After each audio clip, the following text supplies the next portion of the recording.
business. Okay, so after subscribing the securities and receiving the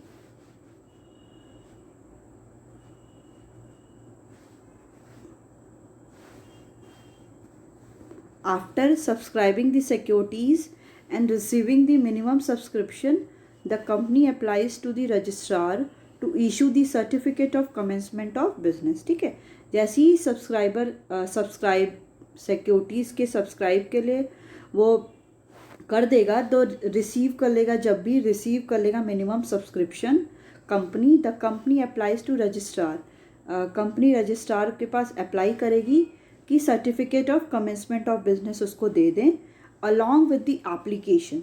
so a company must file the following document. ठीक है, उस application के साथ तो company क्या करेगी, ये सारे डॉक्यूमेंट्स को फाइल करेगी. तो उसमें क्या क्या होगा, a declaration that shares payable in cash have been subscribe for and minimum subscription has been receive. कि उसमें डिक्लेरेशन ये होगा कि जो share declaration that shares payable in cash, shares जो हैं वो कैश में पेबल हुए हैं, हैव बीन सब्सक्राइब फॉर, उसी के लिए सब्सक्राइब हुए हैं, and minimum subscription has been received, और जो भी मिनिमम सब्सक्रिप्शन था वो रिसीव कर लिया गया. Next is a declaration that every director has paid in cash the application and allotment money on his shares. एक वो डिक्लेरेशन होगा जिसमें हर एक जो भी एवरी डायरेक्टर वो क्या करेगा, has paid in cash the application, और एप्लीकेशन का वो अमाउंट पेड करेगा, एंड अलॉटमेंट मनी, जो भी अलॉटमेंट मनी शेयर्स पे उसने लिया है डायरेक्टर वो भी उसको पे करेगा.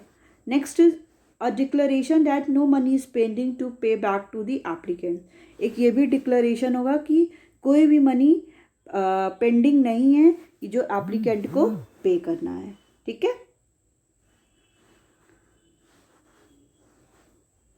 Next one is a declaration that above requirement have been compiled with. Okay, a declaration that above requirement have compiled with. This declaration can be signed by the director on or the secretary of the company. ठीक है, ये जो declaration होगा उसको director और company का जो secretary है वो दोनों ही साइन करेंगे. The registrar will verify all the documents.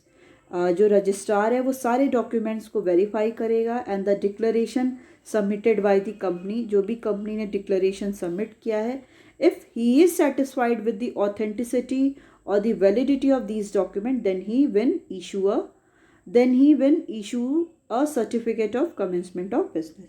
जब रजिस्ट्रार सेटिस्फाइड हो जाएगा कि उसको ऑथेंटिक लगेगा, वैलिड लगेगा सारे डॉक्यूमेंट, तब वो certificate for commencement of business भी इशू कर देगा. The company can start its business activity from the date of issue of the certificate. अब कोई भी कंपनी क्या है, अपनी बिजनेस एक्टिविटी को स्टार्ट कर सकती है from the date of issue of certificate. जिस दिन सर्टिफिकेट इशू होगा उस दिन से बिजनेस अपनी एक्टिविटीज़ को स्टार्ट कर सकती है. नेक्स्ट है important documents, important documents used in the formation of a company. ऐसे कौन से इम्पॉर्टेंट डॉक्यूमेंट है जो कंपनी के फॉर्मेशन में यूज़ होते हैं. So there are basic documents हैं which are required to filed with the registrar of the companies in the formation of a public company. ठीक है, जिसकी एकदम मैंडेटरी है कि वो रजिस्ट्रार कंपनी के जो भी रजिस्ट्रार है उसको वो सबमिट करे in the formation of public company. Public company अगर उसको फॉर्मेशन करना है तो दीज आर वो क्या है, for memorandum of association, next one is article of association, and the third one is prospectus. So first one is memorandum of association. So memorandum of association is the principal document of a company. जो memorandum of association होता है वो principal document होता है, main document होता है किसी भी कंपनी का. It is considered at the charter of the company. किसी भी कंपनी का ये डिक्लेरेशन होता है किसी भी कंपनी का. It contains the power and objective of company. इसमें क्या होता है, इसमें कंपनी का कितना पावर है, कंपनी के पास कौन कौन से ऑब्जेक्टिव हैं, वो सारे कुछ दिया रहता है. It also describe the scope of operation of the company. ये बिजनेस का क्या स्कोप है, बिजनेस के क्या क्या फंक्शंस हैं, वो सारी इंफॉर्मेशन क्या है इसमें दी रहती है. It can be altered only according to the provision made in the companies act regarding its alteration. ठीक है, ये तभी चेंज हो सकता है जब ये प्रोविज़न में है कि कंपनीज एक्ट के अकॉर्डिंग अगर उसको चेंज करना है, उस कंडीशन पे ही इसमें सारे ऑल्टरेशन, सारे चेंज हो सकते हैं। So memorandum of association provides information to the outsiders. जो मेमोरेंडम ऑफ एसोसिएशन है वो क्या करता है, जो भी आउटसाइडर्स हैं लाइक क्रेडिटर्स, सप्लायर्स एक्सेट्रा, उनको इन्फॉर्मेशन प्रोवाइड करता है to know the limitation and the scope of the company's dealing, कि कौन कौन से बिजनेस के लिमिटेशन हैं, कंपनी के क्या स्कोप है, ये सारी इंफॉर्मेशन देता है। So it is also known as doctrine of the outdoor management. इसको हम लोग क्या बोलते हैं, डॉक्ट्रिन भी बोलते हैं। कोई भी आउटडोर मैनेजमेंट का मतलब एक प्रिंसिपल, कोई भी आउटडोर है मैनेजमेंट का मतलब जिसमें सारी इंफॉर्मेशन क्या होती है, वो ऑलरेडी गिवन होती है। ठीक है, so content of the memorandum of association. So different content of the memorandum of association is already given. So the memorandum of association contains the following clauses. First one is name clause. So this clause contains the complete name of the company. इस clause में क्या होता है, company का complete name होता है. The company can choose any name subject to the following restriction. Company क्या है, कोई भी नेम को चूज कर सकती है, बट कंपनी के पास कुछ restrictions होंगे जिसको उसको फॉलो करना पड़े. So the name of the company must end with the word limited in case of public limited company and with the word private limited in the case of private limited company. वो सबसे पहली restriction ये है कि कोई भी अगर public limited company है, मतलब गवर्नमेंट कंपनी है, उसका जो भी नेम है, जैसे ABC लिमिटेड, अगर वो गवर्नमेंट की है तो उसमें एंड में लिमिटेड होना चाहिए, और कोई अगर प्राइवेट कंपनी है तो एंड में प्राइवेट लिमिटेड होना चाहिए. फॉर एग्जांपल ABC लिमिटेड हो गया आपका पब्लिक कंपनी के लिए, और प्राइवेट कंपनी के लिए क्या हो गया, ABC प्राइवेट लिमिटेड. ठीक है, तो ये पहला restriction. The name should not be similar और identical to the name of any other company. जो नेम है वो सिमिलर और आइडेंटिकल नहीं होना चाहिए एनी अदर कंपनी से.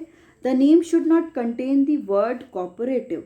कंपनी का जो भी नेम है उसमें टर्म, कॉपरेटिव टर्म नहीं होना चाहिए. The name should not convey any connection और link of the company with the government department. अब कोई भी कंपनी का नेम है, वो उसमें कोई भी कनेक्शन, कोई भी गवर्नमेंट कंपनी के साथ उसका कोई कनेक्शन नहीं दिखना चाहिए. जैसे वो कोई अपना नाम रखा और आगे क्या है, भेल या कोई भी टर्म यूज़ कर दिया, जैसे भारत हैवी इलेक्ट्रॉनिक लिमिटेड, या कोई भी टर्म ऐसा यूज़ कर दिया जो गवर्नमेंट डिपार्टमेंट को भी वो डायरेक्टली लिंक करा, तो कोई भी कंपनी ऐसा काम नहीं कर सकती है. Alteration of the name clause, मतलब कब वो ऑल्टर कर सकते हैं, कब वो अपने नेम क्लॉज, नेम को चेंज कर सकते हैं. A company can change it's name by passing a special resolution. Company अपने नेम को तभी चेंज कर सकती है एक स्पेशल रिजोल्यूशन पास करे, and by obtaining a written approval of the central government. और सेंट्रल गवर्नमेंट से वो रिटन अप्रूवल लेगी, उसी के बाद कंपनी क्या है, अपने नेम को चेंज कर सकती है. नेक्स्ट वन इज सिचुएशन और the domicile, situation and the domicile clause. So this clause contains the name of the state in which the registered office of the company is to be situated.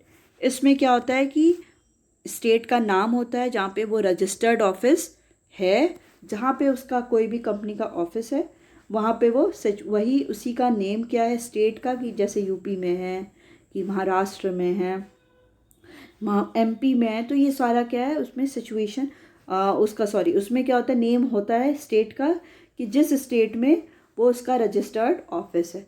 So it is necessary because a company gets the registration from the state only. ये क्या है, एकदम necessary है कि company को क्या है, registration उसी स्टेट से ही मिलेगा. The registered office is a place where all the important document of the company are kept. कोई भी रजिस्टर्ड ऑफिस मेन वो है जहाँ पे सारे इंपॉर्टेंट डॉक्यूमेंट क्या होते हैं, वहाँ रखे रहते हैं. A company must have the registered office. Company का क्या है, एक रजिस्टर्ड ऑफिस होना चाहिए when it starts its business activity और within 30 days of its registration. कि जैसे ही कंपनी अपना बिजनेस स्टार्ट कर लेती है, उसका एक ऑफिस होना चाहिए, और जैसे ही वो स्टार्ट करे उसके 30, जैसे ही इसका रजिस्ट्रेशन हो रहा है, रजिस्ट्रेशन के विद इन 30 days उसका एक रजिस्ट्रार, एक रजिस्टर्ड ऑफिस भी होना चाहिए. Next one is alteration of the situation clause. So the situation clause can be altered in the following ways. कि जो situation clause है वो किसी केस में क्या है वो चेंज हो सकता है. So by passing a special resolution, कोई special act के through, and by obtaining cessation of the registrar of both the state if the office is to be shifted from one state to another. कि एक special resolution के through या कोई भी sanction हो जाए रजिस्ट्रार के थ्रू, तभी कोई भी कंपनी क्या है अपने रजिस्टर्ड ऑफिस को एक प्लेस से दूसरे प्लेस पे शिफ्ट कर सकती है, एक स्टेट से दूसरे स्टेट में शिफ्ट कर सकती है. Next is by passing a special resolution only if the office is to be shifted from one town to another town in the same state. अब एक ही स्टेट में उसको क्या करना है, शिफ्ट करना है, तो उसका भी एक स्पेशल रिजोल्यूशन के थ्रू ही वो उसको शिफ्ट कर सकती है. Next one is by passing an ordinary resolution if office is to be shifted from one locality to another locality with in the same town. अब एक सेम टाउन मतलब वाराणसी में ही उसको एक प्लेस से दूसरे लोकेलिटी में भी चेंज करना है, तो उसको भी एक रिजोल्यूशन के थ्रू ही वो कर सकता है. नेक्स्ट है आपका object clause. So it is the most important clause of the memorandum of association. ये बहुत ज़्यादा इम्पॉर्टेंट क्लॉज है. It contain the main object of the company and other secondary objective of the company. इसमें basically क्या होता है, company के objectives होते हैं कि कंपनी कौन से अपने ऑब्जेक्टिव्स को फुलफिल करने के लिए कोई भी कंपनी ओपन की है, और जितने सेकेंडरी ऑब्जेक्टिव्स होते हैं वो भी उसमें होते हैं. सो this clause define the scope and limitation of the activities of the company. इस क्लॉज में क्या है, सारी कंपनी के क्या स्कोप है, उसका क्या क्या लिमिटेशन है, वो सारा दिया होता है. And the object must be defined and stated keeping in the following condition. और जो भी ऑब्जेक्ट हैं, जो भी ऑब्जेक्टिव हैं, वो सारी सिचुएशन देख के ही उसमें प्रेजेंट होता है. The object of the company must be legal. जो भी कंपनी के ऑब्जेक्टिव हैं वो लीगल होने चाहिए. The objective should not be contrary to provision of any law. अब जो भी लॉ बना है उसके वो अगेंस्ट कोई भी ऑब्जेक्टिव नहीं होना चाहिए. And the objective must not be immoral. और कोई भी ऑब्जेक्टिव ऐसा नहीं होना चाहिए जो करप्शन और इलीगल एक्टिविटीज़ को ही वो प्रेजेंट करा. ठीक है, ऐसे कोई भी ऑब्जेक्टिव नहीं होने चाहिए. Alteration in object clause. So in order to alter its object clause, अगर किसी को कोई कंपनी को अपने ऑब्जेक्टिव क्लॉज को ऑल्टर करना है तो अ कंपनी मस्ट पास अ स्पेशल रिजोल्यूशन. कंपनी क्या है, कोई स्पेशल रिजोल्यूशन पास करे and obtain the permission of the company law board. Company law board की वो परमिशन लेके ही वो क्या कर सकती है, कोई भी ऑब्जेक्टिव चेंज कर सकती है. ठीक है. नेक्स्ट है आपका liability clause. So this clause define the liability of the member of the company. कि इसमें क्या है, लायबिलिटी कंपनी कोई भी मेंबर की लायबिलिटी बताता है. In case of companies limited by shares, अगर कंपनी क्या है लिमिटेड है शेयर्स के through, the liability of the member is limited.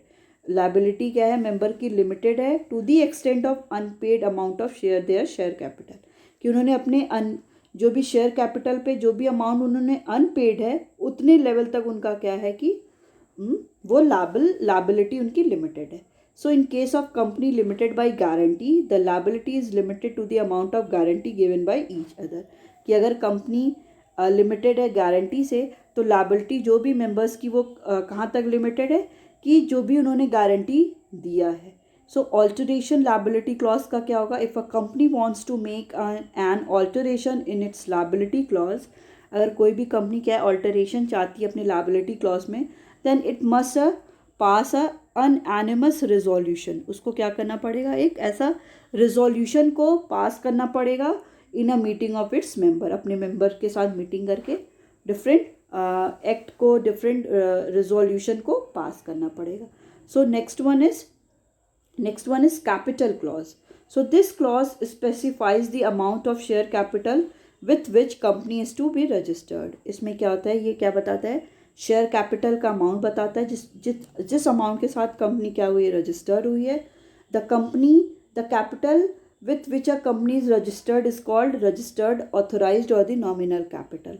ठीक है, जिस कंपनी क्या है, जिस अमाउंट के साथ रजिस्टर्ड हुई है उसको रजिस्टर्ड ऑथोराइज्ड और नॉमिनल कैपिटल बोलते हैं. A company can issue only that number of shares, company उतने ही शेयर्स को इशू कर सकती है which are authorize by the memorandum.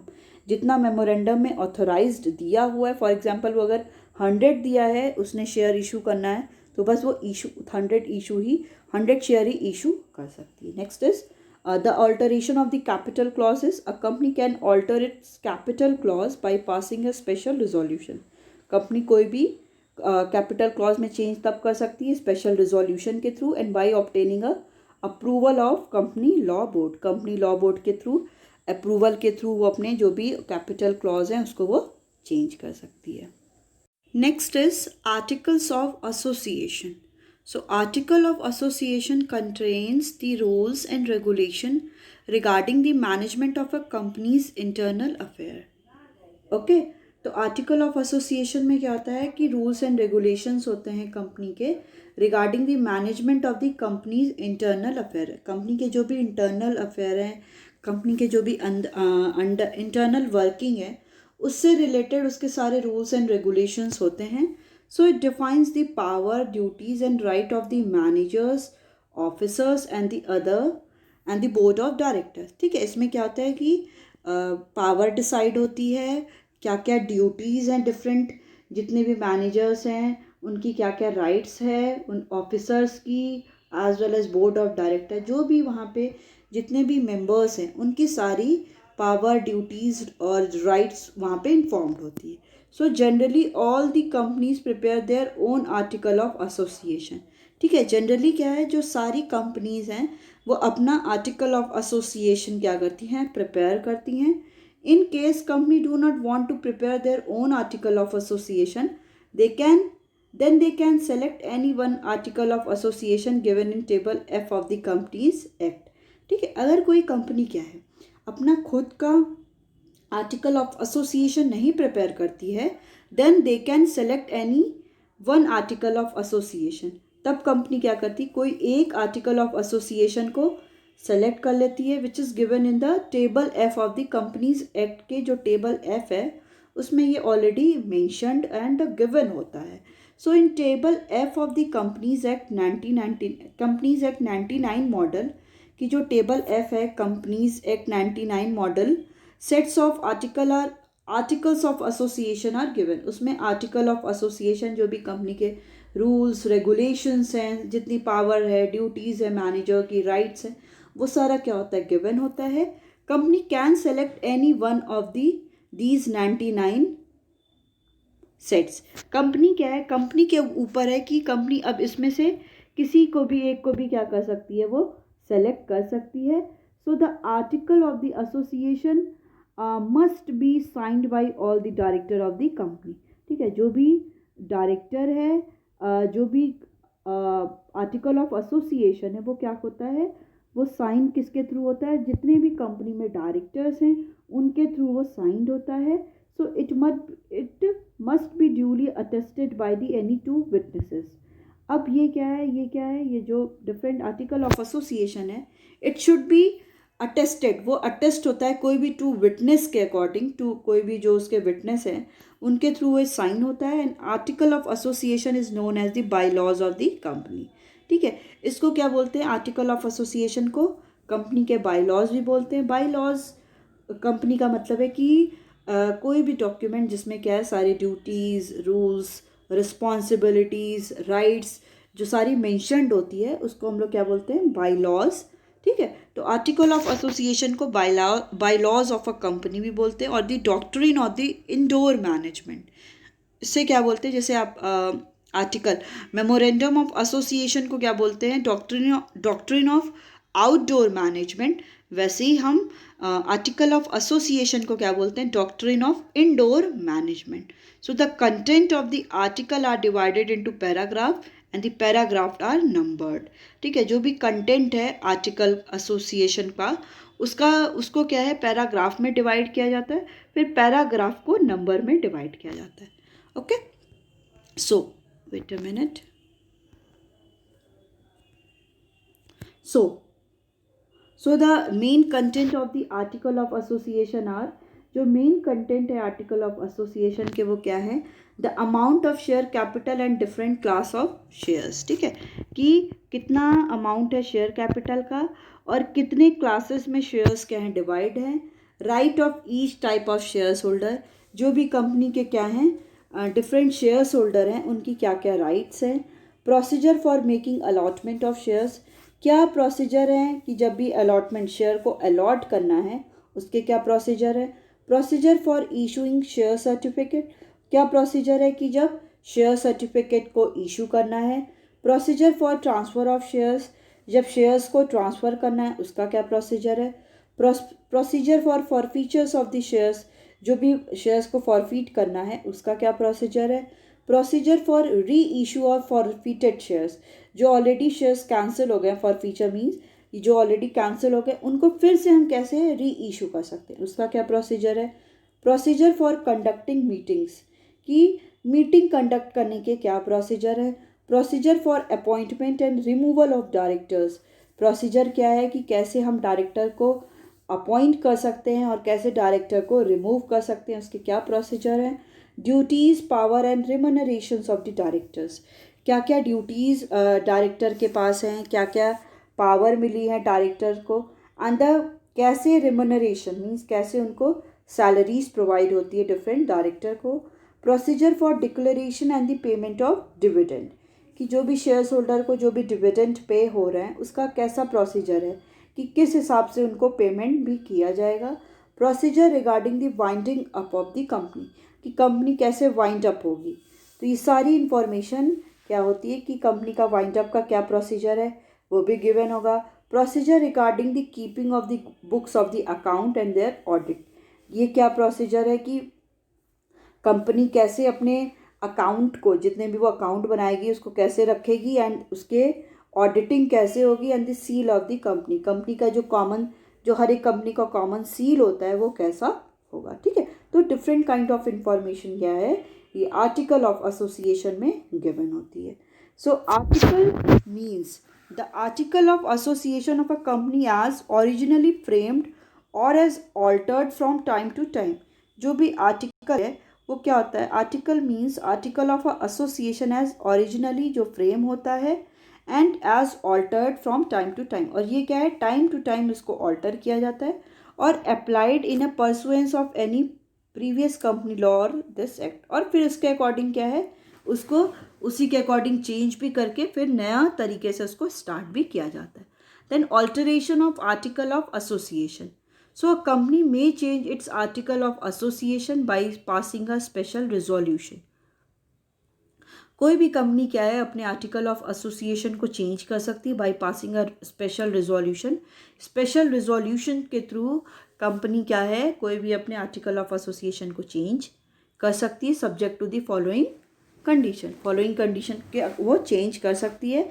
Then the alteration must be contrary और again the provision of memorandum of association and companies act, कि जो भी ऑल्टरेशन है मस्ट नॉट बी कॉन्ट्रेरी और against the provision of MOA, ठीक है, जो भी ऑल्टरेशन हो रहा है आर्टिकल ऑफ एसोसिएशन में वो कोई भी प्रोविजन जो MOA है मेमोरेंडम ऑफ एसोसिएशन के अगेंस्ट नहीं होना चाहिए और कंपनीज एक्ट के अगेंस्ट नहीं होना चाहिए। It must not result in breach of contract with outsider, ठीक है, इसका ये मतलब नहीं कि कोई भी कॉन्ट्रैक्ट हम आउटसाइडर के साथ करें उसको ब्रीच कर दे, मीन्स वायलेशन भी नहीं हो सकता है। It must be interest of the company in the interest of the company, ये क्या है कंपनी के इंटरेस्ट में भी होना चाहिए। It must not result in increasing the liability of its member, इसका ये रिजल्ट नहीं होना चाहिए कि जो भी मेंबर्स हैं उनकी लायबिलिटी क्या है वो इंक्रीज होती जा रही है। If the alteration involves conversion of public company into private company then the approval of central government must be obtain, ठीक है, अगर जो भी ऑल्टरेशन हो रहा है इन्वॉल्व हो रहा है कि अगर पब्लिक कंपनी को प्राइवेट कंपनी में कन्वर्ट किया जा रहा है then the approval of central government must be obtain, कि सेंट्रल गवर्नमेंट का अप्रूवल लेना एकदम इम्पॉर्टेंट है। बिना सेंट्रल गवर्नमेंट के कंसेंट के बिना हम लोग कोई भी पब्लिक कंपनी को प्राइवेट कंपनी में चेंज भी नहीं कर सकते, ठीक है। नेक्स्ट है आपका difference between the MOA and the AOA, means क्या डिफरेंस है मेमोरेंडम ऑफ एसोसिएशन में और आर्टिकल ऑफ एसोसिएशन में। So we will discuss it with the along with the basis. So first one is nature. So nature is memorandum of association is the charter or the constitution of the company. क्योंकि इसको क्या बोलते हैं, charter और constitution, क्योंकि किसी भी company का एक कॉन्स्टिट्यूशन, बिकॉज इसमें सारे इसके लॉ, सारे रूल्स एंड रेगुलेशन, सारे जो भी इम्पोर्टेंट है वो सारे दिए होते हैं. और आर्टिकल ऑफ एसोसिएशन क्या होता है, bye laws of the company, companies की क्या क्या रिस्पॉन्सिबिलिटी हैं, पर्पस हैं, किस लिए बनाया गया है. क्योंकि मेमोरेंडम ऑफ एसोसिएशन में कंपनी के ऑब्जेक्टिव दिए होते हैं कि किस लिए बेसिकली कंपनी क्या है उसको ओपन किया गया. अब इसमें क्या आर्टिकल ऑफ एसोसिएशन में क्या होता है कि सारे रूल्स एंड रेगुलेशन दिए होते हैं, as well as by laws of the company for smooth and internal management of the company. कि कंपनी क्या है स्मूथली और internal management of the company के लिए आर्टिकल ऑफ एसोसिएशन भी होता है. So scope, so it define the object and power of the company. Memorandum of association में क्या है बेसिकली ये है कि ये क्या करती है, ये ऑब्जेक्टिव बताती है कंपनी का, और कंपनी के पास क्या क्या पावर है वो बताती है. It contain the rules and regulation for carrying out day to day operation. ये क्या करता है, कंटेन कंपनी के रूल्स एंड रेगुलेशन को करता है कि जो भी डे टू डे ऑपरेशंस है उसके status. So it is the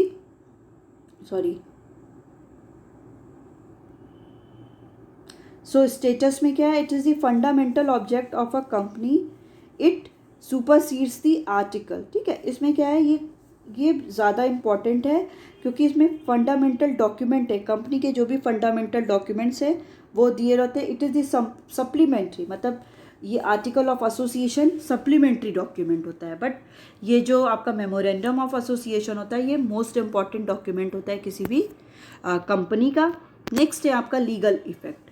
so acts done beyond the scope of memorandum are void. कि कोई भी एक्ट जो भी मेमोरेंडम के स्कोप में दिया है, अगर उसके अलावा कोई कुछ करता है तो वो वॉइड हो जाएगा, कैंसिल हो जाएगा, उसकी कोई वैलिडिटी नहीं होगी. Acts done beyond the article can be ratified by the shares holder. ठीक है, उसको क्या कर सकते हैं, जो भी आर्टिकल के अगेंस्ट कोई काम है या उसके बियॉन्ड कोई काम किया जा रहा है तो वो शेयर्स होल्डर के थ्रू रेटिफाइड भी किया जाता है. Next one is compulsion. So the preparation and filling of the memorandum of association is compulsory. कि जो भी प्रिपरेशन है या मेमोरेंडम ऑफ एसोसिएशन को फिल करना ये एकदम कंपलसरी है. And the preparation of article of association is not compulsory. कि प्रिपरेशन आर्टिकल ऑफ एसोसिएशन का वो कंपलसरी नहीं है. अ कंपनी में adopt table F of the companies act. Company क्या है, टेबल एफ भी कंपनीज एक्ट का क्या कर सकती है, उसको फॉलो कर सकती है. Relationship, so it define the relationship of the companies with the outside the world. इसमें क्या है, ये कंपनी क्या करती है, रिलेशन बताती है आउटसाइड द वर्ल्ड, आउटसाइड के साथ. और आर्टिकल ऑफ एसोसिएशन क्या बताता है, ये इंटरनल मैनेजमेंट करता है, इंटरनल अफेयर, इंटरनल रिलेशन बताता है. ऑल्टरेशन, चेंज कैसे हो सकता है, तो alteration in memorandum of association is difficult and the lengthy process. जो भी कोई भी चेंज करना है article of memorandum of association में तो वो क्या है, बहुत डिफ़िकल्ट है और लेंदी प्रोसेस है. And the approval of government is necessary for the alteration. कोई भी ऑल्टरेशन करना है, कोई भी चेंज करना है तो उसमें गवर्नमेंट का परमिशन लेना पड़ेगा. नेक्स्ट है article of association is an easy and simple process. Alteration जो भी आर्टिकल ऑफ एसोसिएशन का वो ईजी और सिंपल प्रोसेस है. And the approval of government is not necessary. वहाँ पे कोई भी गवर्नमेंट का अप्रूवल लेने की ज़रूरत नहीं है. नेक्स्ट है आपका prospectus. So public limited company limited by shares must issue the prospectus if it wants to make an appeal to the public to subscribe to its shares or the debenture. ठीक है, जो भी public limited company है या वो limited हुई है shares से, वो क्या करती है, अपने प्रॉस्पेक्टस को इशू करती है if it wants to make an appeal to public to subscribe to its shares और डिबेंचर. कि अगर वो जनरल पब्लिक को ये अपील करना चाहती है कि उसके शेयर्स और डिबेंचर को परचेज करो. So according to companies act 1956 companies act के according a prospectus is any document, prospectus कोई भी डॉक्यूमेंट होता है दैट इनवाइट्स डिपॉजिट और ऑफर्स फ्रॉम द पब्लिक. जो इनवाइट क्या करती है, डिपॉजिट और ऑफर करती है पब्लिक को for the subscription and purchase of any shares. कि कोई भी नए शेयर्स को परचेज करो, उसमें सब्सक्राइब करो या डिबेंचर में भी करना है तो जनरल पब्लिक को वो ऑफर करती है। So in general we can say prospectus includes any document, prospectus कोई भी डॉक्यूमेंट होता है विच इन्वाइट्स जनरल पब्लिक, जो जनरल पब्लिक को इन्वाइट करता है टू इन्वेस्ट देयर मनी, कि वो अपने मनी को इन्वेस्ट करे in the securities of the company, company के सिक्योरिटीज में। So essential elements of the prospectus are as follows, जो इसेंशियल डॉक्यूमेंट है, एलिमेंट है प्रोस्पेक्टस के, वो क्या है? There must be an invitation to the public at large, कि जो भी इन्विटेशन हो रहा है जनरल पब्लिक को वो लार्ज एरिया को कवर करे। The invitation must be made by or on behalf of the company, जो भी इन्विटेशन बन रहा है वो कंपनी के ही थ्रू बने और कंपनी के बिहाफ में ही बने। And the last one is the invitation must be to subscribe or to purchase to its shares or the debentures. ठीक है, अब जो भी इन्विटेशन हो रहा है वो क्यों हो? सब्सक्राइब करने के लिए और जो भी डिफरेंट कंपनी के परचेज करने के लिए या कंपनी के जो भी शेयर्स एंड डिबेंचर्स है उसको परचेज करने के लिए ये होता है।